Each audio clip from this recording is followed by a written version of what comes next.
আসসালামু আলাইকুম। আজকে বেলা ফুরোবার শেষে বইটির চতুর্থ পর্বটি পড়ে শোনাচ্ছি।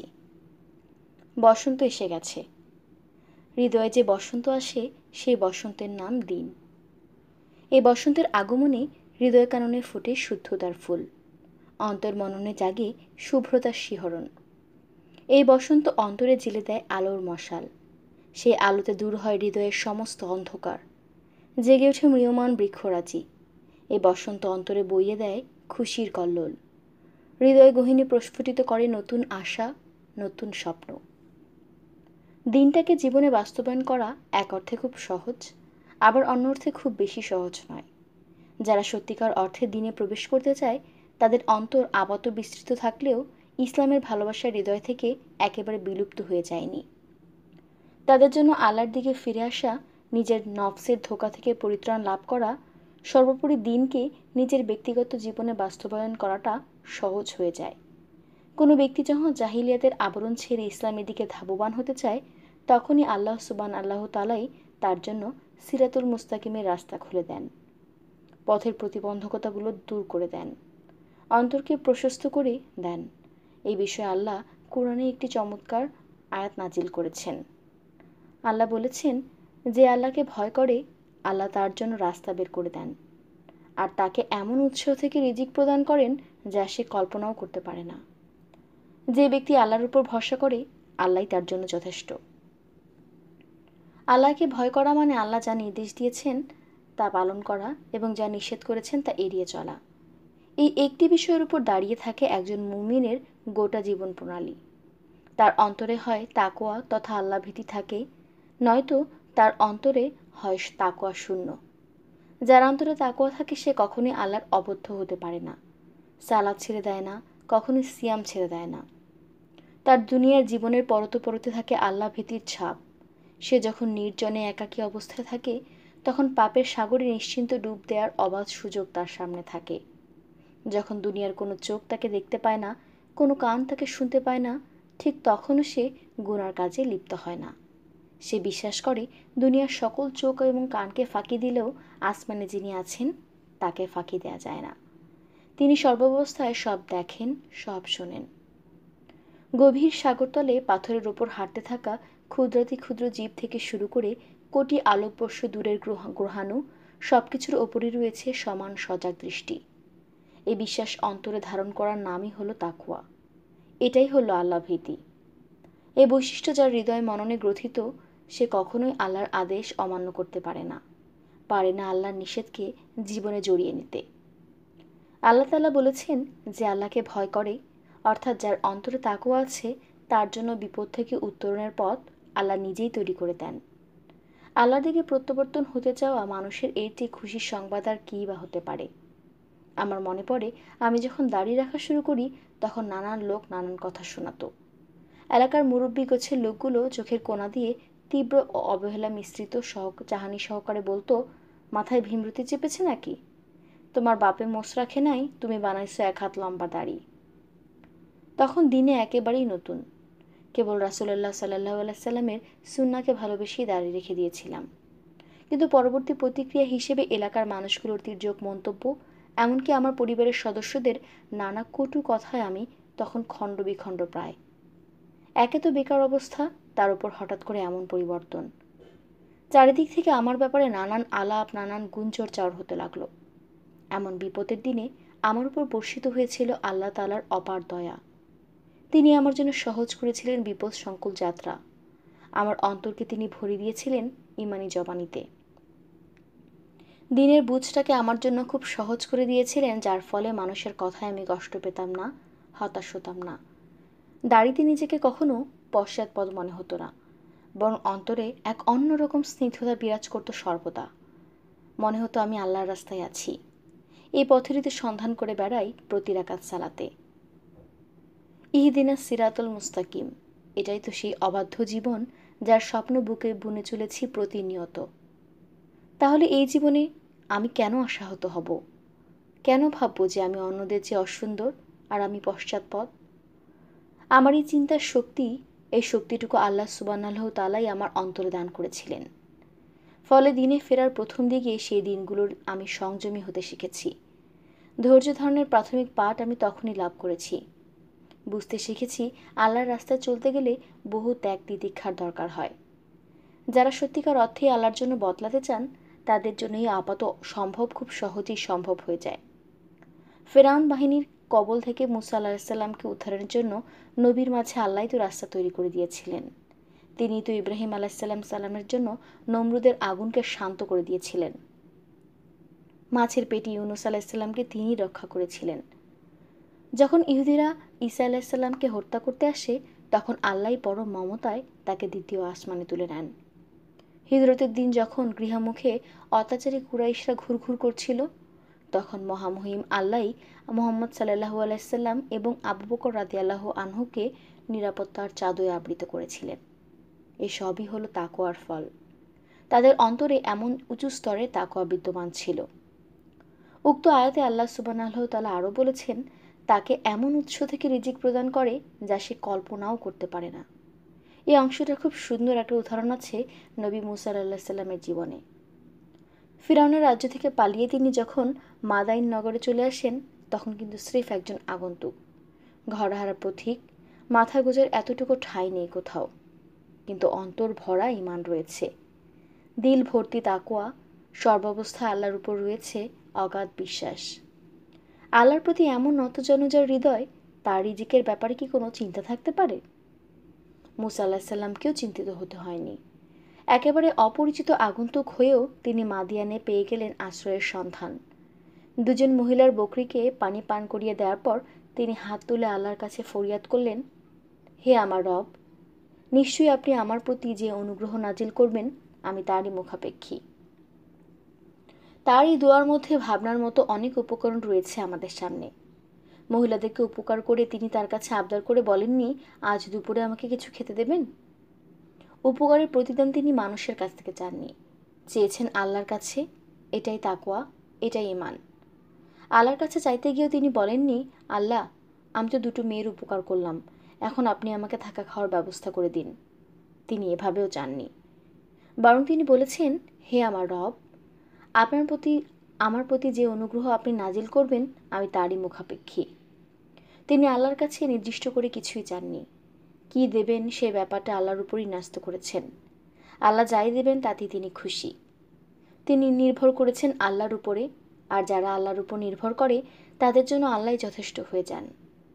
মুসা আলাইহিস সালামের বেলাতেও ঠিক তাই ঘটল। আল্লাহ সুবহানাহু ওয়া তাআলা কন্যাদ্বয়ের বাবার মাধ্যমে তাদের বাড়িতে নবী মুসার থাকা খাওয়ার বন্দোবস্ত করে দিলেন। এটাই আল্লাহর অনুগ্রহ, এটাই আল্লাহর অপার দয়া। মুসা আলাইহিস সালাম খানিক পূর্বেও জানতেন না যে মাদিয়ানে তিনি কোথায় থাকবেন, কি করবেন, কি খাবেন। একটু পরেই আল্লাহ তার রিজিকের সমস্ত দরজা উন্মুক্ত করে দিলেন। যারা আল্লাহর উপর ভরসা করে, আল্লাহর রাস্তায় থাকতে চায়, আল্লাহর দিকে ফিরে আসতে চায়, তাদের জন্য এভাবেই আল্লাহ সব কিছুকে সহজ করে দেন। আবদুল্লাহ ইবনু আব্বাস রাদিয়াল্লাহু আনহু তখন খুবই ছোট, মাত্র 13 বছর বয়সের বালক। সেই ছোট্ট বয়সী রাসূলুল্লাহ সাল্লাল্লাহু আলাইহি সাল্লাম তাকে হৃদয়ে বসন্ত আনয়নের জন্য কিছু কার্যকরী উপদেশ দিয়েছিলেন।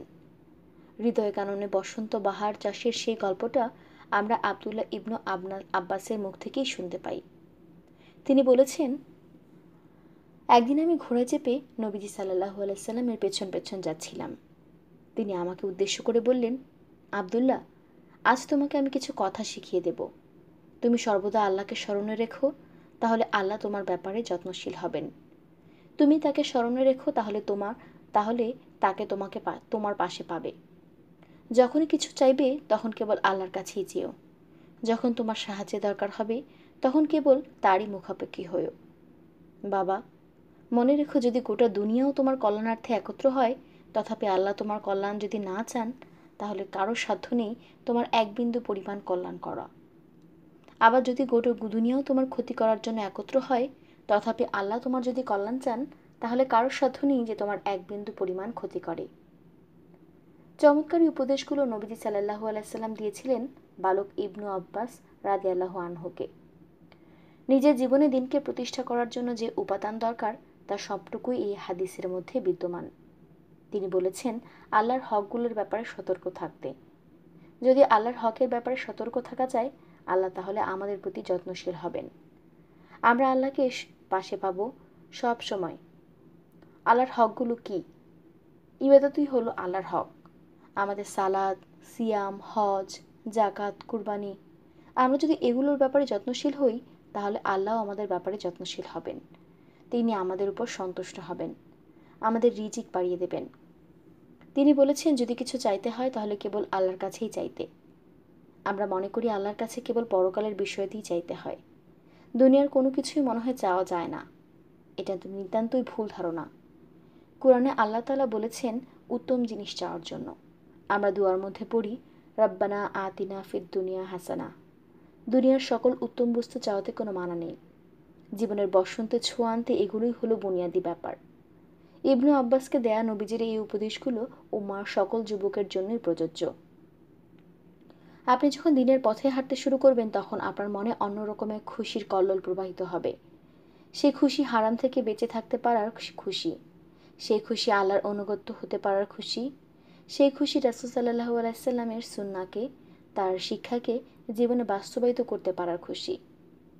মোবাইল কম্পিউটার থেকে আপনি যখন গান এবং মুভির ফোল্ডারটা এক ক্লিকে ডিলিট করে দেবেন, কেবল আল্লাহর সন্তুষ্টির জন্যই আপনি যখন এতদিনের হারাম রিলেশনশিপটাকে এক মুহূর্তে ত্যাগ করে ফেলবেন, আল্লাহর আদেশ মানার জন্যই আপনি যখন হারাম টাকার লোভনীয় বেতনের চাকরিটা চোখ বন্ধ করে ছেড়ে আসবেন, তখন আপনার মন এক অনুপম আনন্দে নেচে উঠবে।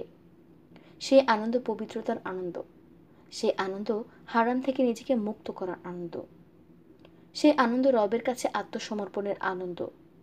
পাছে লোকে কিছু বলে, কথাটাকে তোয়াক্কা না করে আপনি যখন মুখে দাড়ি রেখে দেন, তথাকথিত আধুনিকতার বলয় ছেড়ে আপনি যখন নিজেকে হিজাবে আবৃত করে নেন, তখন জীবনের প্রতিটি কাজে, কথায়, চিন্তায় আপনি সৎ থাকেন, তখন আপনার মনে দোলা দিয়ে যায় বসন্তের হাওয়া। হাজারো প্রতিকূলতায় আপনি দিশাহারা হন না, শত ঝড় ঝঞ্ঝাটেও আপনি ভেঙে পড়েন না। আপনার হৃদয়ে বয়ে চলা বসন্ত বাতাসের স্নিগ্ধতার কাছে এই সমস্ত সংকট নিতান্তই তুচ্ছ। হৃদয় মনে যে বসন্ত এসে গেছে তা ধরে রাখুন।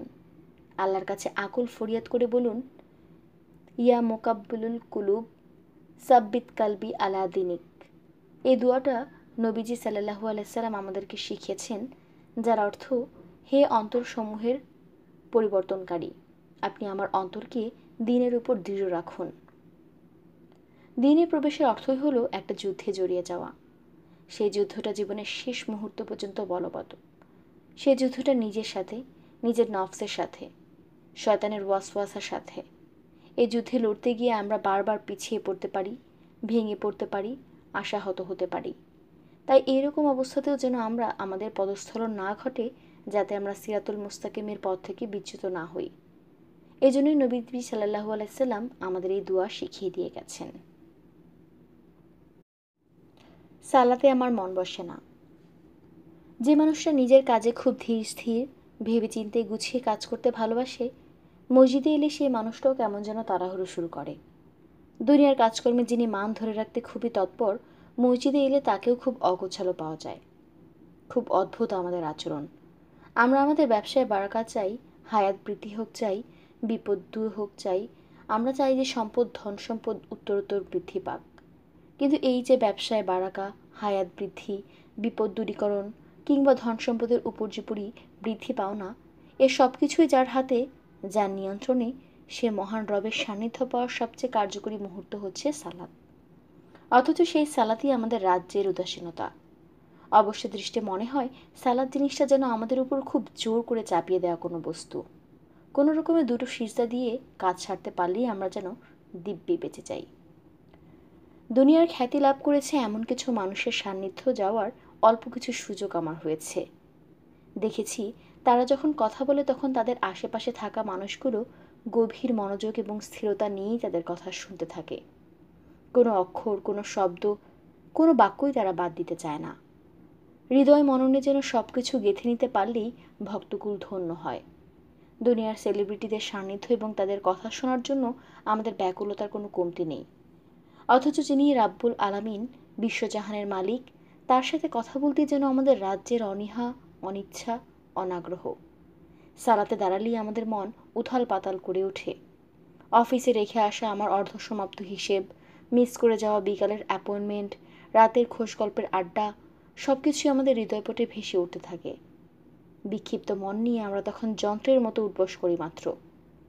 এই অনীহা অনাগ্রহের কারণ হলো আমরা সালাদকে কেবলমাত্র আনুষ্ঠানিক ইবাদত মনে করি, চাপিয়ে দেওয়া কোনো বোঝা মনে করি বলেই সালাতে আমাদের মন বিক্ষিপ্ত হয়ে পড়ে। যখনই আমাদের সালাদকে আল্লাহ সুবহানাহু তাআলার সাথে যোগাযোগের মাধ্যম মনে করতে পারবো, তখনই বুঝতে পারবো যে সালাতই আল্লাহর নৈকট্য লাভের সবচেয়ে কার্যকরী মাধ্যম। যখন মনের মধ্যে আল্লাহর জন্য অপরিসীম ভালোবাসা জমা করতে পারবো, তখনই আমাদের সালাতগুলো মধুময় হয়ে উঠবে। সালাত হচ্ছে সেই মুহূর্ত যে মুহূর্তে বান্দা রবের সবচেয়ে নিকটে গিয়ে পৌঁছায়। এই সালাত হতে হয় মধুর। বান্দা সমস্ত প্রেম, সমস্ত ধ্যান এই সালাতেই ঢেলে দেবে। যুগের বিবর্তনের ফলে আমাদের সমস্যা সমাধানে নতুন নতুন মাত্রা যোগ হয়েছে। ডিপ্রেশনে ভুগলে এখন আমরা কানে হেডফোন গুঁজে দিয়ে গান শুনি, প্রিয় কবিতা, বিরহের কবিতা আওড়াই। যারা এসবের ধারে কাছে ঘেঁষে না, তারা সিগারেট ফোঁকে কিংবা নেশা করে। অথচ রাসূল সাল্লাল্লাহু আলাইহি সাল্লাম বলেছেন, সালাতে আমার চোখের প্রশান্তি রাখা হয়েছে। চোখ এবং মনের প্রশান্তি আসার কথা ছিল সালাতে, কিন্তু আমার প্রশান্তি খুঁজে বেড়াচ্ছি গান, কবিতা, সিগারেটে। মূলত সালাতের মধ্যে কিভাবে ডুব দিতে হবে, কিভাবে সালাত আদায় করলে চোখের এবং মনের প্রশান্তি লাভ করা যাবে, সেসব বিষয়ে আমাদের কোনো ধারণা না থাকায় আজ আমরা সালাতের উদ্দেশ্য থেকে, কার্যকারিতা থেকে বিচ্ছিন্ন। সালাতকে আমরা বন্দী করে ফেলেছি কতিপয় শারীরিক ব্যায়ামের মধ্যে। সালাত আমরা কেন পড়ছি, কী উদ্দেশ্যে পড়ছি, কি কথা বলা উচিত, এই সব বিষয়ে উদাসীন থাকার দরুন আমাদের সালাতগুলোর আজ এই অবস্থা। সালাতে মনোযোগ ধরে রাখার কিছু কার্যকরী উপায় রয়েছে। এই উপায়গুলো নিয়ে আমাদের সালাফগণ কথা বলেছেন। আমরা যদি আমাদের সালাতে সেই উপায়গুলোকে বাস্তবায়ন করতে পারি, তাহলে আশা করা যায় আমাদের সালাতগুলো প্রাণ ফিরে পাবে ইনশাল্লাহ। সালাতে মনোযোগ স্থাপনের একেবারে শুরুর নিয়ম হলো নিয়ত। না, আমি আসলে মুখে উচ্চারিত সালাতের নিয়তের কথা বলছি না। নিয়ত বলতে আমি মূলত সালাত আদায় করার জন্য আপনি যে মন স্থির করলেন, সেটাকেই বোঝাতে চাচ্ছি। কোনো কাজ করার সময় যখন আমরা মন স্থির করি, সেটাকেই নিয়ত বলা হয়।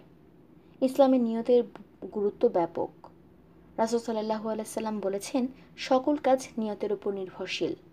অর্থাৎ যে উদ্দেশ্য আপনি কাজটা শুরু করবেন, তার ফলাফল দিন শেষে তাই হবে। একটা উদাহরণ দিলে ব্যাপারটা আরও পরিষ্কার হবে।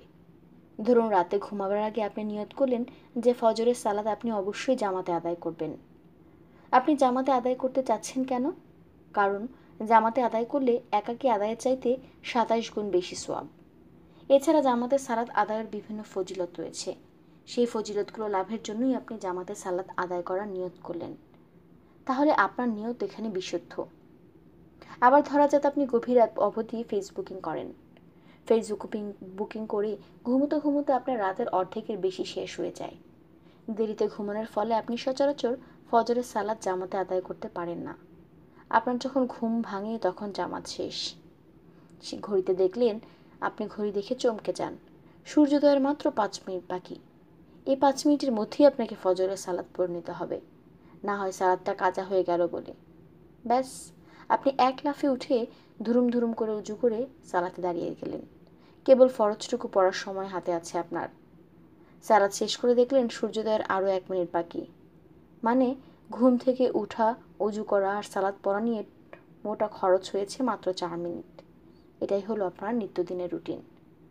আবারও ধরা যাক আপনি একদিন বাসায় আপনার কোনো বন্ধু অতিথি হয়ে এলো। আপনার বন্ধু খুব আল্লাহওয়ালা মানুষ। ফেসবুকে আপনার দাওয়া প্রচার, বিভিন্ন দাওয়াতি লেখালেখি করে তার ধারণা জন্মেছে যে 5 ওয়াক্ত সালাত আপনি অবশ্যই জামাতে আদায় করে থাকেন। এখন আপনার আল্লাহওয়ালা বন্ধুটি যদি দেখে আপনি ফজরের সালাত সূর্যোদয়ের ঠিক 5 মিনিট আগে আদায় করছেন, তাও আবার বাসায়, ব্যাপারটা কেমন দেখাবে? আপনি ভাবলেন যে এই ব্যাপারটা আপনার এবং আপনার সোশ্যাল ইমেজের জন্য লজ্জাজনক। এহেন লজ্জার মুখে নিজেকে আপনি কোনোভাবেই ফেলতে পারেন না। তাই ফজরের আজানের সাথে সাথে জাগার জন্য যত রকমের উপায় অবলম্বন করা যায়, তার সব কটির বন্দোবস্ত সেদিন রাতে করলেন। দুটো ফোনে অ্যালার্ম সেট করে রাখলেন। স্ত্রীকে বলে রাখলেন, তুমি জাগতে পারলে আমাকে জাগিয়ে দেবে কিন্তু। এই যে ফজরের সালাতে জামাতের জন্য এত আয়োজন, এগুলো কিন্তু ফজিলতের আশায় নয়, বন্ধুর কাছে আপনার ইমেজ বাঁচানোর তাগিদে। পাছে আপনার বন্ধু আপনার সম্পর্কে কোনো নেগেটিভ ধারণা নিয়ে যাক, সেটা আপনি চান না। এখানে আপনার নিয়ত আল্লাহকে খুশি করা নয়, বরং বন্ধুকে খুশি করে তার কাছে নিজেকে আরও দিনদার প্রমাণ করা। আপনার এই নিয়ত শুদ্ধ নয়। যেহেতু আল্লাহ রাসূল সাল্লাল্লাহু আলাইহি ওয়াসাল্লাম বলেছেন, প্রত্যেক কাজের ফল নিয়তের উপর নির্ভরশীল, তাই আপনার অশুদ্ধ নিয়তের ফলও আপনি পাবেন। শুরুতে একটি বিশুদ্ধ নিয়ত করে আপনি সালাতে দাঁড়াবেন। আল্লাহু আকবার বলে সালাতের শুরুতে নিজেকে গভীর এক ভাবনায় তুলিয়ে দেবেন। আল্লাহু আকবার মানে কি? মানে আল্লাহ সর্বশ্রেষ্ঠ। কথাটা নিয়ে গুঁড়ো যে অর্থ সেটা উপলব্ধি করার চেষ্টা করুন। আল্লাহু আকবার বলে আপনি এমন একটা সত্তার সামনে দাঁড়াচ্ছেন যিনি হচ্ছেন আসমান জমিনের মধ্যে থাকা সব কিছুর ঊর্ধ্বে। তিনি রাজাধিরাজ, অধিপতি। তার উপরে কেউ নেই, কিচ্ছু নেই। আল্লাহু আকবার বলার সাথে সাথে আপনি এই মর্মে ঘোষণা দিচ্ছেন যে আল্লাহ হলো আপনার জ্ঞাত অজ্ঞাত সকল সত্তার মধ্যে সর্বশ্রেষ্ঠ সত্তা। তাই আল্লাহু আকবার বলার সাথে সাথে আপনি একটি ব্যাপার মাথায় নিয়ে আসুন যে আপনি এক সত্তার সামনে দাঁড়িয়ে গেছেন যার ক্ষমতার উপর দুনিয়ার আর কোনো ক্ষমতা নেই। এখন আপনি সূরা ফাতিহা তিলাওয়াত করবেন। মনে রাখতে হবে সূরা ফাতিহা কেবল একটি সূরা নয়, এটা উম্মুল কোরআন, কোরআনের মা। এই সূরার সমতুল্য আর কোনো সূরা নেই। এটা সূরা তো অবশ্যই, পাশাপাশি একটি চমৎকার দোয়াও। অথচ দেখুন যে সূরা ফাতিহা একটি চমৎকার দোয়া, এটা আমরা বুঝতে পারি না। কেন বুঝতে পারি না? কারণ সূরা ফাতিহা কি বলতে চায়, আমরা এটা আসলে কি পড়ি সেটা কোনোদিন জানার চেষ্টাই করিনি। এজন্যই আমরা জানতে পারিনি কি অসাধারণত্ব বহন করছে 7 আয়াতের এই সূরাটি। সাধারণত সালাতে আমরা এত দ্রুত এবং তাড়াহুড়োর সাথে এটা তেলাওয়াত করি, কি পড়ছি না পড়ছি বুঝতেই পারি না। উস্তাদ আলী হামুদা হাফিজাল্লাহু একবার একটা কথা বলেছিলেন, সালাতে আপনি যেভাবে এবং যে গতিতে সূরা ফাতিহা তেলাওয়াত করেন, ঠিক সেই গতিতে আপনার প্রিয় কিংবা গুরুত্বপূর্ণ মানুষের সাথে কথা বলে দেখুন তো তাদের প্রতিক্রিয়াটি কি হয়। ব্যাপারটা আসলে তাই। আমরা যত দ্রুত সালাতে সূরা ফাতিহা পড়ি, ঠিক একই গতিতে যদি আমরা বসের সামনে আমরা কথা বলতে পারবো, চাকরির বেহাল দশা হবে না? অথচ আল্লাহ সুবহানাহু ওয়া তাআলা হলেন সম্মানিতদের মধ্যে শ্রেষ্ঠতম, গুরুত্বপূর্ণদের মধ্যে সবচেয়ে গুরুত্বপূর্ণ। তার সামনে দাঁড়ালে ঠিক কতটা ধীর স্থির, বিনয় এবং নম্রতার সাথে সূরা ফাতিহা পড়া উচিত আমাদের। সূরা ফাতিহা পাঠে আমাদের দ্রুততা কিংবা অমনোযোগিতার প্রধান কারণ হলো সূরা ফাতিহায় আমরা কী পড়ি সেটা অনুধাবনে আমাদের ব্যর্থতা। আমরা সূরা ফাতিহায় পড়ি, সমস্ত প্রশংসা আল্লাহর জন্য যিনি জগতের প্রতিপালক, পরম দয়া করুণাময়, অসীম দয়ালু, বিচার দিনের মালিক। আমরা কেবল তোমার ইবাদত করি এবং কেবল তোমার কাছেই সাহায্য প্রার্থনা করি। আমাদের সরল পথে পরিচালিত করুন, তাদের পথে যাদের আপনি করুণা করেছেন, তাদের পথে নয় যারা অভিশপ্ত হয়েছে। সূরা ফাতিহায় তেলাওয়াতের ব্যাপারে খুব সুন্দর একটা হাদিস আছে। এই হাদিস থেকে আমরা জানতে পারি এই ফাতিহা তেলাওয়াতের সময় আল্লাহ তাআলা আমাদের কথাগুলো জবাব দেন। বান্দা যখন বলে আলহামদুলিল্লাহ রাব্বিল আলামিন, তখন আল্লাহ বলেন আমার বান্দা আমার প্রশংসা করছে। বান্দা যখন বলে আর রহমানির রহিম, তখন আল্লাহ বলে আমার বান্দা আমার গুণ বর্ণনা করছে। বান্দা যখন বলে মালিক ইয়াউমিদ্দিন, আল্লাহ তখন বলেন আমার বান্দা আমার বরত্ব ঘোষণা করছে। বান্দা যখন ইয়াকা নাবুদু ও ইয়াকা নাস্তাইন বলেন, তখন আল্লাহ বলেন এই অংশ আমারও, আমার এবং আমার বান্দার জন্য। আমার বান্দা যা চাইবে আমি তাকে তাই দেব। মানে হলো আল্লাহর ইবাদত করা এবং তার কাছেই আমরা সাহায্য চাইব। বান্দা যখন ইহদিনাস সিরাতাল মুস্তাকিম সিরাতাল্লাযিনা আনআমতা আলাইহিম গায়রিল মাগদুবি আলাইহিম ওয়ালাদ-দাল্লিন বলার জবাবে আল্লাহ বলেন আমার বান্দা আমার কাছে যা চেয়েছে সে তাই পাবে। কি চমৎকার, তাই না? আমরা আল্লাহকে ডাকছি অথচ আল্লাহ আমাদের ডাকে সাড়া দিচ্ছেন। কেবল ওই মুহূর্তটার কথা চিন্তা করুন তো। কিন্তু এটা কিন্তু কথার খাতিরে বলা কোনো কথা নয়, কিংবা আমার বানানো কোনো আবেগী বর্ণনাও নয়। এটা নবীজির হাদিস। হাদিস কি নবীজির বলা কখনো কথা কি মিথ্যে হতে পারে? আমরা যখন বুঝে বুঝে অনুধাবন করে হৃদয়ের সমস্ত আবেগ ঠেলে সূরা ফাতিহা তেলাওয়াত করব, আল্লাহ ঠিক তখনই আমাদের ডাকে সাড়া দেবেন। তাই আজ থেকে আমরা আর গদ বাঁধা সূরা ফাতিহা পড়া নয়।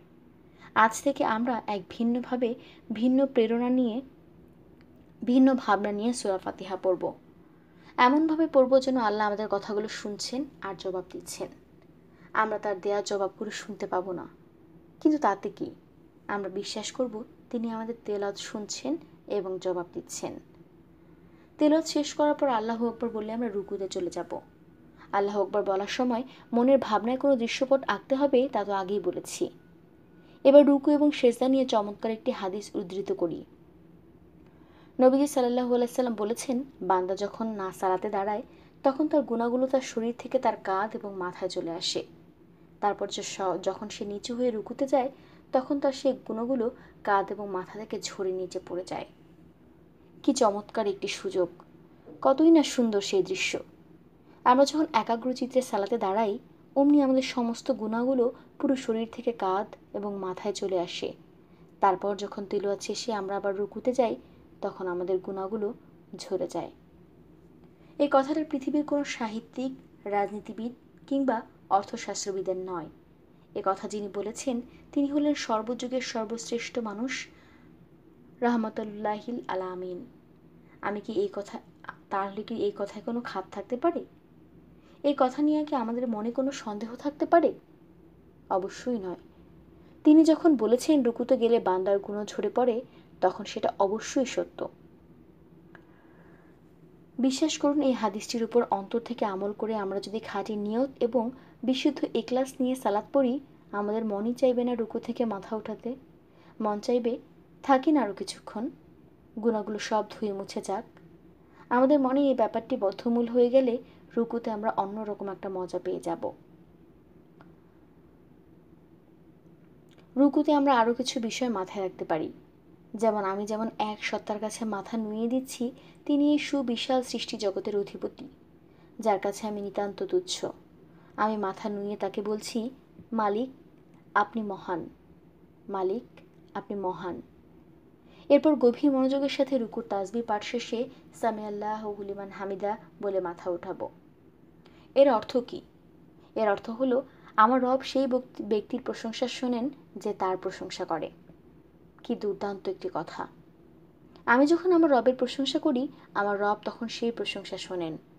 একটু ভাবুন তো, আমরা যখন ফুটবলার মেসির প্রশংসা করি মেসি কি আমাদের প্রশংসা শোনে? যখন কোনো অভিনেত্রী, গায়ক কিংবা শিল্পী, সেলিব্রিটির কোনো প্রশংসায় গদগদ হই তখন কেউ কি আমাদের প্রশংসা বাক্য শোনে? আমাদের স্তুতিবাক্য ও প্রশংসাগুলো কি তার কান পর্যন্ত পৌঁছায়? অথচ এই আসমান, জমিন, মহাজগৎ, বিশ্বজাহানের যিনি মালিক, যার কাছে দুনিয়ার সেলিব্রিটিদের বালুক কণা পরিমাণও মূল্য নেই, সেই সুমহান সত্তা আমার প্রশংসা শোনেন যখন আমি তার প্রশংসা করি। তিনি আমার স্তুতি শোনেন যখন আমি তার স্তুতি গাই।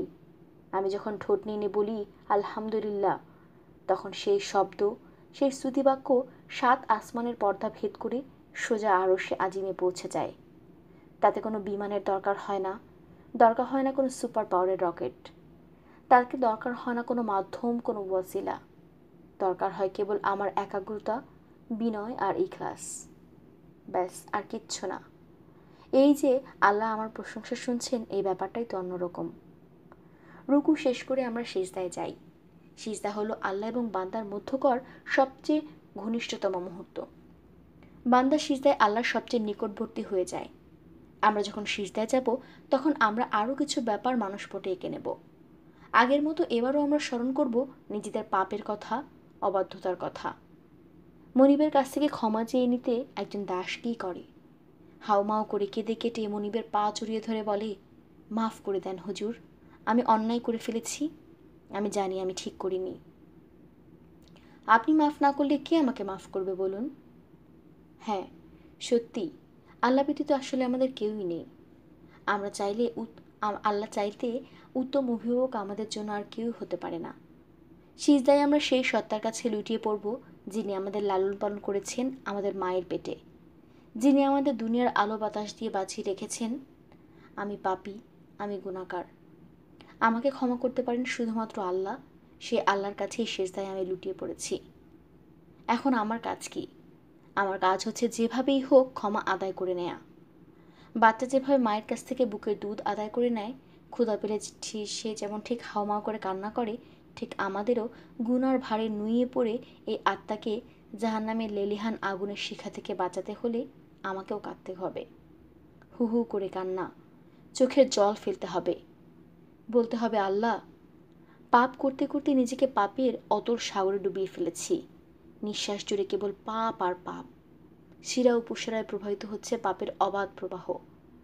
আমার পাপের স্তূপের কাছে হিমালয় পর্বত নস্যি। কিন্তু আপনি তো দয়ালু। আপনি ক্ষমা না করলে কে এমন আছে যে আমাকে ক্ষমা করবে, রাস্তা দেখাবে? কেউ নেই। আমাকে সহজ সরল পথে পরিচালিত করুন। সেজদায় আন্তরিক হতে হবে, মন প্রাণ এক করে আল্লাহর কাছে চাইতে হবে। প্রিয়জনের দর্শন লাভের জন্য যেমন করে ব্যাকুল এবং অস্থির হয়ে থাকে মন, ঠিক সেভাবে সালাতের জন্য, সালাতে আল্লাহর কাছে নিজেকে সঁপে দেওয়ার জন্য আমরাও ব্যাকুল হয়ে পড়ব। যে সকল মুমিন সফল কাম হয়ে গেছে তারা তাদের সালাতে বিনয়ী।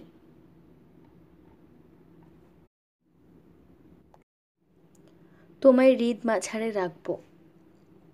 মানুষের একটি স্বভাব হলো সে তার সবচেয়ে প্রিয় জিনিসটি, সবচেয়ে মূল্যবান বস্তুটি সবচেয়ে রাখতে চায়।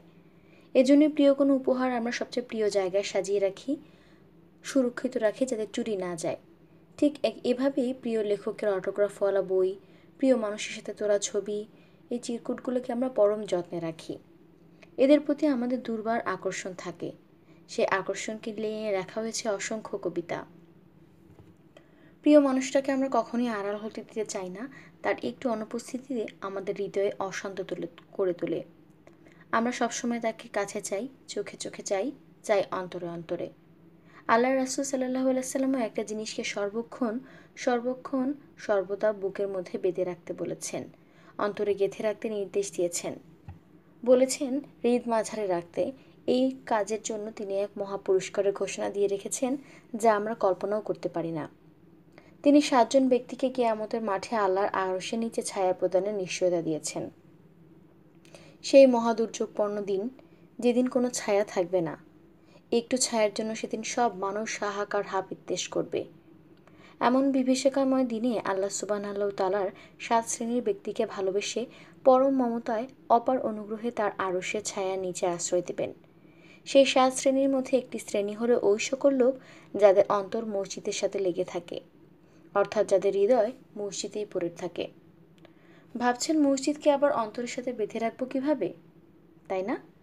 আসলে এটি একটি উপমা। এই উপমার মাধ্যমে নবীজি হৃদয়ের আকুতি, অন্তরের ব্যাকুলতা বুঝিয়েছেন। নির্ধারিত সময়ের আগে অজু করে রাখবেন এবং অজু করার সময়টুকু হাতে রেখে মসজিদে যাবেন। মসজিদে জামাত হয় এমন একটা সময় আপনি কখনোই মিটিং রাখবেন না, জরুরি কাজে ব্যস্ত থাকবেন না। আপনার কাজ এবং ব্যস্ততার মাঝেও মনের মধ্যে একটি তাড়না কাজ করে, জামাতে আমাকে সালাত আদায় করতে হবে। এটাই হলো মসজিদকে বুকের সাথে বেঁধে রাখা, অন্তরের সাথে গেঁথে রাখা, হৃদ মাঝারে স্থান দেওয়া। কিন্তু এই অভ্যাস রপ্ত করার কৌশল কী? কৌশল হলো অন্তরের যে ব্যাপারগুলোতে আল্লাহর স্থানে নিজেদের নফসকে প্রাধান্য দিয়ে রেখেছি সেগুলো সংশোধন করে নেওয়া। তাকওয়ার বদলে সেখানে প্রবৃত্তি শিকড় যা গেড়ে আছে সেসব জায়গা থেকে প্রবৃত্তিকে শিকড় সহ উপড়ে ফেলা, নিজের কৃত পাপের একটি তালিকা তৈরি করা। সেই তালিকা ধরে ধরে নিজেকে প্রশ্ন করা যে সব পাপ থেকে আমি বেরোতে পারছি কিনা, আদৌ বের হওয়ার চেষ্টা করছি কিনা। যদি বের হতে না পারি তাহলে আমার ঠিক কী করা উচিত। আর একটু সহজ করা যাক। আচ্ছা, নিজেকে প্রশ্ন করি তো, আমি কি সিনেমা দেখি?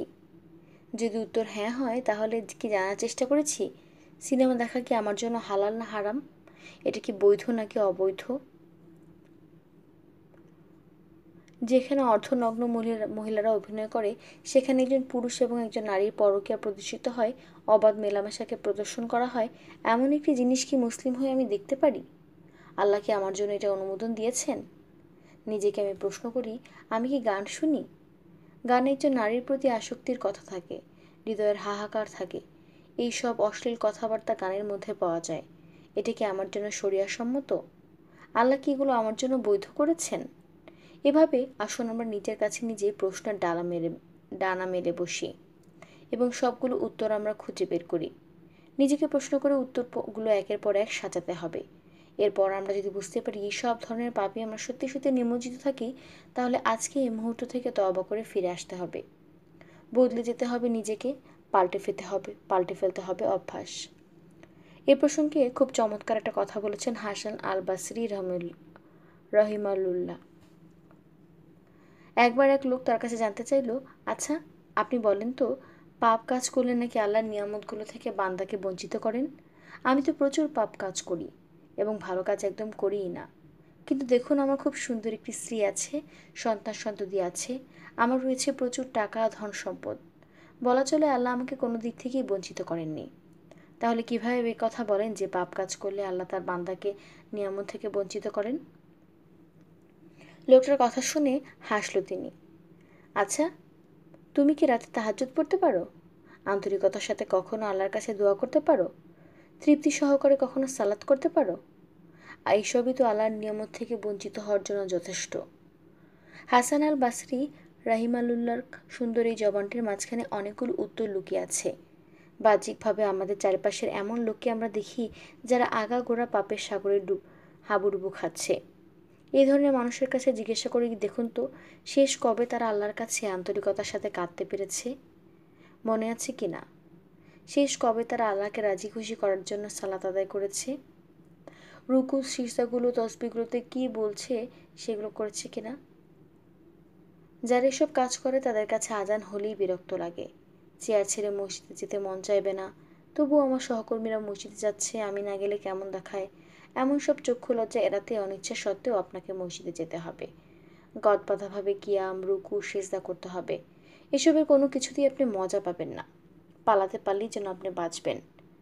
আপনার অবস্থা যদি এমন হয় তাহলে বুঝে নিতে হবে আমাদের অন্তর জুড়ে এক মহামারী চলছে। সেখানে পাপের বীজগুলো এক একটা মহীরুহতে পরিণত হয়ে আছে। এই মহীরুহগুলো উপড়ানো না গেলে তা একদিন আমার সর্বনাশের কারণ হয়ে দাঁড়াবে। সুতরাং আমাদের অন্তরকে মসজিদের সাথে বেঁধে ফেলার একটি শর্ত হলো পাপ থেকে মুক্ত থাকা, নিজেকে মিথ্যা বলা থেকে নিবৃত্ত করা, হৃদয়ে একটা হৃদায়তের নূর গঠন করতে হবে। সেই নূরের ঝলকানিতে ঝলমল করে উঠবে আমাদের দেহ মন। তখন সালাতের জন্য সারাক্ষণ উদ্গ্রীব থাকবো আমরা। কবে আজান হবে, কবে মসজিদমুখী হব, এমন সব চিন্তায় বিভোর থাকবে আমাদের অন্তর। যার অন্তরে মসজিদের প্রতি এত মায়া মমতা এবং টান রয়েছে, তাদের জন্যই তো সুসংবাদ দিয়েছেন নবীজি সাল্লাল্লাহু আলাইহি সাল্লাম। তারাই হবে সেই ছায়ার নিচে আশ্রয়প্রাপ্ত সৌভাগ্যবানদের দল। সেদিন আল্লাহর আরশের ছায়া ব্যতীত অন্য কোনো ছায়া থাকবে না।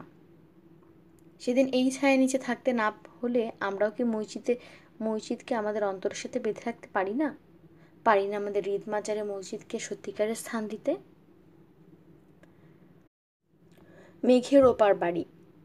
নাগরিক জীবনে ব্যস্ততাকে ফাঁকি দিয়ে একান্ত এক টুকরো অবসরে যাওয়া দেহ আর মনের জন্য খুব দরকারি হয়ে উঠেছিল। কোলাহলময় ঢাকার দেয়াল ভেদ করে একটু নির্ঝঞ্ঝাট পরিবেশ, সবুজের কোলে হারিয়ে যেতে খুব ইচ্ছে করছিল। গাজীপুরের সাফারি পার্কে যাওয়ার জন্য মন স্থির করা হলো। সেখানে হুমায়ুন আহমেদের স্মৃতি বিজড়িত নুহাসপল্লী। আমরা 4 বন্ধু মিলে রওনা হলাম। পেছনে ফেলে যাচ্ছে এক ঝাঁপে ব্যস্ততা, ছোটাছুটি, নিরানন্দ এবং নিষ্প্রাণ সময়। আজ আমাদের ছুটি। দিনের বেশিরভাগ সময় কেটে গেল সাফারি পার্কের হাতি, ঘোড়া, বাঘ, সিংহ ইত্যাদির সাথে। আসরের আগে আগে পার্ক ছেড়ে বেরিয়ে আসি। 7-5 না ভেবে একটা সিএনজিতে চেপে সোজা চলে এলাম নুহাসপল্লীতে। গেটের কোণায় থাকা ছোট্ট একটা মসজিদে ঢুকে আসরের জামাতে দাঁড়িয়ে গেলাম। সালাদ শেষ করে সবার আগে দেখতে গেলাম হুমায়ুন আহমেদের কবর। শ্বেত পাথরে আচ্ছাদিত কবরটাতে শুয়ে আছেন বাংলা সাহিত্যের একজন কিংবদন্তি। নুহাসপল্লীর লিচু তলাতেই তাকে কবর দেওয়া হয়েছে। 3টে বিশাল আকৃতির লিচু গাছ তার কবরটাকে ঘিরে রেখেছে। এই লিচুতলা ছিল হুমায়ুন আহমেদের প্রিয় জায়গাগুলোর একটি। কবরটার দিকে অপলক তাকিয়ে রইলাম কিছুক্ষণ। একটা মানুষ, যশ খ্যাতি ছিল, নাম ডাক ছিল। বাংলা সাহিত্যে তার সমান জনপ্রিয়তা খুব কম লেখকই পেয়েছে। বইমেলায় তাই বই কেনার জন্য মানুষ হুমড়ি খেয়ে পড়ত। একজন মানুষের এক জীবনে যা যা পাওয়ার থাকে সবটাই তিনি পেয়েছিলেন। কিন্তু জীবনের কি নির্মম বাস্তবতা! নিজের হাতে গড়া নুহাসপল্লী, আকাশ সমান যশ কীর্তি সব কিছু রেখে তাকে চলে যেতে হলো। পাকা ইমারত, দৃষ্টিনন্দন সৃষ্টি সব কিছু ছেড়ে ছুড়ে মাটির বিছানাকে সঙ্গী করতে হলো, মিশে যেতে হলো মাটির সাথে। আজও নুহাসপল্লীতে জ্যোৎস্না নামে, নুহাসপল্লীর ঘাস শিশিরে ভেসে ওঠে। আজও বৃষ্টিবেলাস থেকে সরা যায় বৃষ্টির রিমঝিম শব্দ। কিন্তু এই জ্যোৎস্না, শিশির, শব্দ সব কিছু থাকলেও হুমায়ুন নেই। তিনি এখন অন্য জগতের বাসিন্দা। এটাই ধ্রুব সত্য যে পৃথিবীতে আগমন এবং বিদায়ের পদ্ধতি সবার জন্য একই রকম। হুমায়ুন আহমেদের কবর শেষে দর্শন শেষে চলে এলাম তার বৃষ্টি বিলাসে। টিনের চালা দেওয়া বাড়িটাতে বসে তিনি বৃষ্টি উপভোগ করতেন। ইট পাথরের আবরণ ভেদ করে বৃষ্টির শব্দ ভেতরে ঢুকতে পারে না, তাই এই ব্যবস্থা। জায়গায় জায়গায় চাপ কফি পানের জন্য তৈরি করা গোল টেবিল, দোল খাওয়ার দোলনা, বাহারি গাছ, গাছের মগডালের চোখ চালা গাছ ঘর দেখে অনুমান করা যায় মানুষ হিসেবে তিনি কতটা শৌখিন ছিলেন। চারদিকে ঘুরে যখন লীলাবতী দিঘির পাড়ে আসি তখন সূর্যটা ডুবে গেছে, অন্ধকার নামতে শুরু করেছে। শ্বেত পাথর দিয়ে বাঁধানো এই দিঘির ঘাটের যাতে অযত্ন এবং অবহেলার ছাপ থেকেই হুমায়ুন আহমেদের অনুপস্থিতি টের পাওয়া যায়। দিঘির মাঝখানে দ্বীপের মতো একটি জায়গা, পার থেকে সাঁকো পার হয়ে যেতে হয় ওখানে। আমরা ওখানে আসলাম, সে কৃত্রিম ছোট ঢিপিটার উপর ঘাসের উপর বসলাম আনমনে। দিঘির ওপারে আরও দুটো দোলনা সম্ভবত বাচ্চাদের জন্যই বানানো হয়েছে। ওপারে যাওয়ার জন্য উঠে পড়লাম। তার আগে এক নজর ঢু মারলাম ভূতের বাড়িতে। ঢু মারতে ভূত দেখে আমরা খুব চমকে উঠলাম। আসলে ওটা ভূত ছিল না, একজন কেয়ারটেকার। অন্ধকার ঘরে খাপটি মেরে পড়ে থাকলো, বসেছিল। আমাদের দেখে সহসেই বলল, কি খুঁজছেন? কিছু না, আসলে এটা নাকি ভূতের বাড়ি, তাই একটু কৌতূহলে ঢু মারলাম। এখানে কি আসলে ভূত আছে? লোকটা জবাব দিল, না, এটা আসলে আমাদের স্যারের কল্পনা ছিল। ও আচ্ছা। এই ভূতের বাড়িতে কাউকে থাকতে দেওয়া হয় কি না তিনি জানতে চাইলে বললেন, একবার নাকি পশ্চিমবঙ্গের কথাসাহিত্যিক সুনীল গঙ্গোপাধ্যায় নুহাশপল্লীতে বেড়াতে এসে এই ভূতের বাড়িতেই রাত্রি যাপন করেছিলেন। হুমায়ুন আহমেদের কবরের ওপরে শ্বেত পাথরে কিছু কথা লেখা ছিল। সেই কথাগুলো তার কাঠ পেন্সিল বই থেকে নেয়া। কল্পনায় দেখেছি নুহাশপল্লীর সবুজের মাঝে ধপধপে শ্বেত পাথরের কবর, তার গায়ে লেখা, চরণ ধরিতে দিও না গো আমারে, নিও না সরায়ে। সত্যি সত্যি হুমায়ুন আহমেদ নুহাশপল্লীর সবুজ প্রকৃতির মাঝে শ্বেত পাথরে আচ্ছাদিত কবরে চিরনিদ্রায় শায়িত হতে পেরেছেন। দুনিয়ার অনেক স্বাদ আহ্লাদের মাঝখানে তার শেষ আহ্লাদটাও পূরণ হয়েছে। একটা আয়াতে পড়েছিলাম, সম্ভবত দুনিয়ার কেউ যদি কোনো জিনিস চায় কখনো তাকে সেই জিনিস কানায় কানায় পূর্ণ করে দেওয়া হয়। হুমায়ুন আহমেদও সম্ভবত সেই পূর্ণতা পাওয়া লোকদের একজন। এখানে গিয়ে আমার দুটো জিনিস উপলব্ধি হয়েছে। প্রথমত, হুমায়ুন আহমেদের কবরটা আমাকে খুব ভাবিয়েছে। একসময় তুমুল জনপ্রিয় একজন লেখক একজন মাটির সাথে মিশে আছেন। এই ধ্রুব সত্যটা বারবার আমাকে শেষ পরিণতির কথা মনে করিয়ে দিচ্ছ। নাম, যশ, খ্যাতি কোনো কিছুই আমাদের মৃত্যু থেকে বাঁচাতে পারে না। মৃত্যুই হচ্ছে আমাদের জীবনের নির্মম পরিণতি। জন্মিলে মরিত হইবে, এটাই জগতের সবচেয়ে কঠিন সত্য। কবরের পাশে দাঁড়ালে অন্তর নরম হয়, আখিরাতের কথা মনে পড়ে, নিজের গন্তব্যের কথা মনে পড়ে। এই জন্যই রাসূল সাল্লাল্লাহু আলাইহি ওয়াসাল্লাম আমাদের কবরস্থান জিয়ারত করতে বলেছেন। নুহাশপল্লীর যে দ্বিতীয় ব্যাপারটা আমাকে খুব বিস্মিত করেছে তা হলো দুনিয়ার জীবনকে আপন এবং উপভোগ করার জন্য হুমায়ুন আহমেদের ঐকান্তিক চেষ্টা তদবির। ছোট্ট আয়তনের নুহাশপল্লীকে তিনি বানাতে চেয়েছিলেন এক টুকরা স্বর্গ। সেই স্বর্গে কৃত্রিম হ্রদ আছে, দিঘি আছে, ঝর্ণা, কৃত্রিম অরণ্যসহ জীবন উপভোগের নানান উপাদান তাতে ছড়িয়ে ছিটিয়ে আছে। তিনি এখানে সুখ খুঁজতে চেয়েছেন। বসন্তে কোকিলের গান, শরতের উড়ু উড়ু মেঘ, পৌষের হাড় কাঁপানো শীত এবং পূর্ণিমার অপরূপ জ্যোৎস্না সবকিছু নিয়েই তিনি বাঁচতে চেয়েছেন। সাধারণ যে কেউ প্রথম দেখাতেই তার ইচ্ছেটার প্রেমে পড়ে যাবে। মনে হবে, ইস, আমার যদি তার মতো অনেক টাকা হতো, আমিও দূরে কোথাও নির্জন কোথাও নুহাশপল্লী বানাতাম এরকম একটা। সেখানে থাকতো কেবল সুখ এবং সুখ। ভূতের বাড়ি, বিলাস, বৃষ্টিবিলাস সব থাকবে। কিন্তু এরকম একটা নুহাশপল্লী বানাতে হলে কি পরিমাণ টাকা লাগবে? নিশ্চয়ই অনেক অনেক টাকা, তাই না? যদি আপনাকে বলা হয় আপনি একদিন সত্যি সত্যি নুহাশপল্লীর চেয়ে হাজার কোটি গুণ সুন্দর, অকল্পনীয় একটি অভাবনীয় প্রাসাদের মালিক হবেন, বিশ্বাস করবেন? ইট এবং পাথর দিয়ে নয়, সে প্রাসাদ হবে মণিমুক্তার তৈরি। দৃষ্টিসীমা যত দূর বিস্তৃত হবে তত দূর আলোকিত হয়ে পড়বে সেই মণিমুক্তার ঝলকানিতে। প্রাসাদের নিচে থাকবে ঝর্ণা, সেই ঝর্ণার কলকল ধ্বনি আপনি শুনতে পাবেন। সামনে থাকবে অনিন্দ্য সুন্দর ফুলের বাগান, সেই ফুল আপনি কখনো দেখেননি। সেই প্রাসাদের সামনে দুনিয়ার নুহাশপল্লীকে তখন আপনার নস্যি মনে হবে। এর কথা মনেই থাকবে না। আপনি তখনই বুঝে গেছেন আমি কিসের কথা বলছি। পরম আরাধ্য জান্নাত, প্রত্যেকটা মুমিন মানুষের অন্তরে লালিত সেই স্বপ্ন। প্রাসাদের স্বপ্ন, এই অনিন্দ্য সুন্দর প্রাসাদের স্বপ্ন দেখেছিলেন ফিরআউনের স্ত্রী আসিয়া আলাইসাল্লাম। তিনি আল্লাহর কাছে দোয়া করে বলেছিলেন, হে আমার প্রতিপালক, জান্নাতে আপনার সন্নিকটে আমার জন্য একটি ঘর নির্মাণ করুন। কত অপূর্ব সুন্দর এই দোয়া। এই দোয়াতে তিনি বলেননি যে হে আমার মালিক, ফেরাউনের প্রাসাদে এটা ওটা আছে, জান্নাতেও আমার জন্য এগুলোর একটা ব্যবস্থা করে দিন। ফেরাউনের প্রাসাদ তো দামি পাথর দিয়ে বানানো, জান্নাতেও আমি পাথর দিয়ে প্রাসাদ চাই। তিনি সেরকম কিছুই তৈরি করেননি। তিনি কেবল আল্লাহর কাছাকাছি থাকতে চেয়েছেন। এর চেয়ে বড় আর কিছুই হতে পারে না। জান্নাতে বাড়ি হতে হলে লাখ লাখ টাকার দরকার নেই। দৌড়ঝাঁপ দিয়ে জোগাড় করা রাজুকের সার্টিফিকেটও আপনার লাগবে না। কোনো মিথ্যায় আশ্রয় নিতে হবে না। কিছু কৌশল আছে, সেই কৌশল অবলম্বন করেই আমরা সুন্দর প্রাসাদের মালিক হতে পারি। এর জন্য আমাদের 5 ওয়াক্ত না সালাত ফরজ করা হয়েছে, জোহর, আসর, মাগরিব এবং এশা। এই ওয়াক্তগুলো ফরজ সালাতের বাইরে সাধারণত আমরা আর কিছু সালাত পড়ে থাকি, সেগুলো সুন্নত এবং নফল সালাত। আল্লাহ রাসূল সাল্লাল্লাহু সাল্লাম বলেছেন, যে ব্যক্তি 12 রাকাত সুন্নত আদায় করবে, আল্লাহ তাআলা জান্নাতে তার জন্য একটি বাড়ি নির্মাণ করবেন। সেই 12 রাকাত সুন্নত হলো ফজরের সালাতের পূর্বে 2 রাকাত, জোহরের আগে 4 রাকাত এবং পরে 2 রাকাত, মাগরিবের পরে 2 রাকাত এবং এশার পরে 2 রাকাত। আমরা যদি নিয়মিত এবং যত্নের সাথে এই সালাতগুলো আদায় করি, তাহলে জান্নাতে একটি বাড়ি পাওয়ার সুসংবাদ দিচ্ছেন স্বয়ং আল্লাহ রাসূল সাল্লাল্লাহু আলাইহি সাল্লাম। কত সহজ, তাই না? লাখ লাখ টাকা লাগছে কি? কোনো পরিশ্রম লাগছে কি? ফরজ সালাতের বাইরে এই 12 রাকাত সুন্নত আদায় করে জান্নাতে মনোরকম একটি বাড়ি নিশ্চিত করার এই প্রতিযোগিতা আমাদের সালাফে সালিহিনের মাঝে খুব দৃঢ়ভাবে প্রচলিত ছিল। এই 12 রাকাত আদায় করলে যে জান্নাতে একটি বাড়ি পাওয়া যাবে, এই হাদিস নবীজি মুখ থেকে প্রথম শুনেন উম্মু হাবিবা রাদিয়াল্লাহু আনহু। এরপর তিনি বলেন, যেদিন নবীজির মুখ থেকে আমি এই হাদিস শুনেছি, সেদিন থেকে জীবনে আর একটি বারের জন্য আমি এই 12 রাকাত সালাত ছেড়ে দেইনি। এই হাদিস উম্মু হাবিবা রাদিয়াল্লাহু আনহুর কাছ থেকে শুনেছেন তার ভাই আনবাসা রাদিয়াল্লাহু আনহু।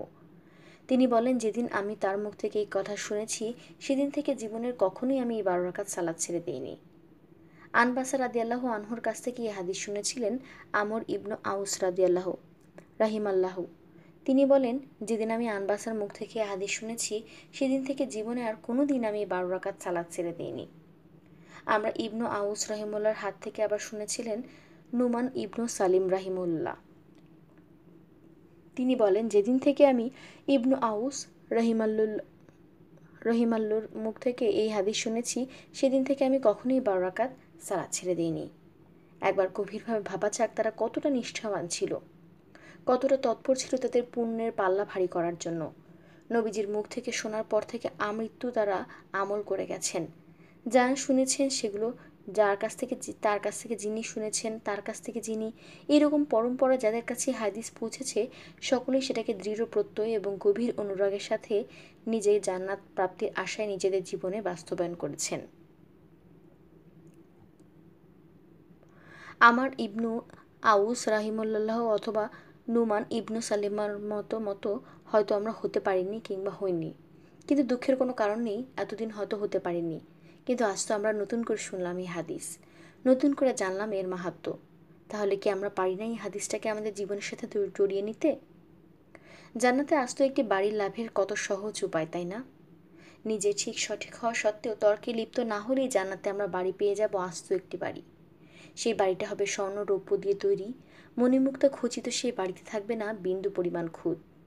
এছাড়াও নবীজি হাদিস থেকে আমরা জানতে পারি, যে ব্যক্তি দুনিয়ার বুকে কেবলমাত্র আল্লাহর সন্তুষ্টির জন্য কোনো মসজিদ নির্মাণ করবে, হোক সেটা চড়ুই পাখির বাসার সমান, আল্লাহ সুবহানাহু তাআলা তাকে জান্নাতে একটি বাড়ি নির্মাণ করে দেবেন। আমাদের আশেপাশে এমন কত গ্রাম আছে যেখানে হয়তো মসজিদ নেই। মসজিদের অভাবে কত মুসলিম জামাত সহকারে সালাত আদায় করতে পারে না। দেশের উত্তরাঞ্চল এবং পূর্বাঞ্চলের পাহাড়ি জায়গাগুলোতে এরকম প্রচুর গ্রাম আছে। আমরা উদ্যোগ নিয়ে এমন জায়গাগুলোতে মসজিদ নির্মাণ করতে পারি। যদি একা না পারি, তাহলে কয়েকজন মিলে করতে পারি। আমাদের উদ্দেশ্য হবে কেবল আল্লাহ সন্তুষ্টি, ব্যাস। বিনিময় জান্নাতে একটি সুউচ্চ মনোরম সুন্দর অট্টালিকা। দুনিয়ার একটি নুহাসপুলি বানানোর জন্য আমাদের কতই না কাঠখড় পোড়াতে হয়, লাখ লাখ টাকা উপার্জন করতে হয়, সেই টাকার জন্য বিসর্জন দিতে হয় নিজেদের জীবন যৌবন। তারপর যখন এটা তৈরি হয়, টুপ করিয়ে আমরা মারা যাই। খুব বেশি দিন এখানে শুয়ে কিন্তু জ্যোৎস্না উপভোগ করা যায় না। কটা শ্রাবণী বা বর্ষার জলই আমরা গা ভেজাতে পারি। সেই লীলাবতী, বৃষ্টিবিলাস, ভূতের বালি সব কিছু ফেরে আমাদের পাড়ি জমাতে হয় অনন্তের পথে। যে অনন্ত জীবনের পথে আমরা পা বাড়াই, সেই জীবনের জন্য মেঘের উপরে অগ্রিম একটা বাড়ি বুকিং দিয়ে রাখতে ক্ষতি কি বলুন? চলুন সালাতের মধ্যে একান্ত মোনাজাতে রবের কাছে, আসিয়া আলাহিসাল্লামের কাছে 2 হাত ধরে ফরিয়াদ করি। বলি, হে আমার রব, জান্নাতে আপনার সন্নিকটে আমার জন্য একটি ঘর নির্মাণ করুন।